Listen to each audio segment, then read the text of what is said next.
ॿिए पासे शिकारपुर में अपडेट कंदासीं। कारी करार ॾेई वॾेरे वटि तरसायल नारी तहफ़्फ़ुज़ जी ज़मानत बाद वारसनि हवाले कई वई आहे। अवां खे ॿुधाईं पिया पुलिस पारां वॾेरे जे बंगले मां बाज़ियाब करायल शाज़िया मंगणेजो खे अदालत में पेश कयो वियो आहे। अवां खे ॿुधायूं त थर्ड एडिशनल सेशन जज जी अदालत तहफ़्फ़ुज़ जी ज़मानत बाद नारी खे संदसि अमड़ हवाले करे छॾियो आहे।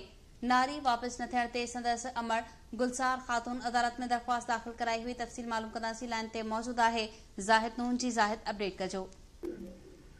शिकारपुर थर्ड एडिशनल सेशन जज इब्राहिम जी अदालत शाज़िया मंगणे जो 14 सालनि जी अंडर एज नारी हुई, जेका सरदार जे कोर्ट में बंद हुई, जंहिंखे कोर्ट जे हुकुम ते आज़ाद कराइण खां पोइ अॼु नारी खे अदालत में वुमेन सेल पुलिस जेका GIT जोड़ी उन तरफ़ां पेश कयो, जिते नारी बयानो त मां पंहिंजी अमड़ गुलज़ार ख़ातून ॾांहुं वेंदसि, जंहिंखां पोइ कोर्ट गुलज़ार ख़ातून खां ज़मानत वठण खां पोइ शुरूआती बांड वठण खां पोइ उनखे हवाले कयो वियो त नारी खे को नुक़सान न पहुचंदो।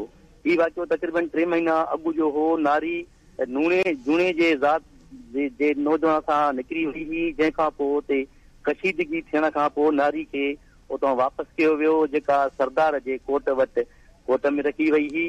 उहा वापसि न थियण ते गुलज़ार ख़ातून कोर्ट में दरख़्वास्त दाख़िल कई हुई त मुंहिंजी धीअ खे ज़ोरी खणी वञी सरदार गाज़ी मंगणे जे बंदि रखियो आहे ऐं उन खां पोइ मूंखे नथो ॾिए। अहिड़े हुकुम बाद SSP शिकारपुर इमरान खान GIT जोड़ी ही 3 पुलिस ऑफिसरनि ते मुश्तमिल DSP जली कलवारी ऐं 2 थाननि जा SO शाह उन्हनि तरफ़ां जांच करण खां पोइ इहा नारी बाज़ियाब कराई ऐं कोर्ट में पेश कई। हू जेको मामिलो आहे जूने जो मंगणनि जो उहो पंहिंजी जाइ हलंदड़ आहे, पर जेका कोर्ट फ़ैसिलो करे नारी खे पंहिंजी माउ हवाले करे छॾियो।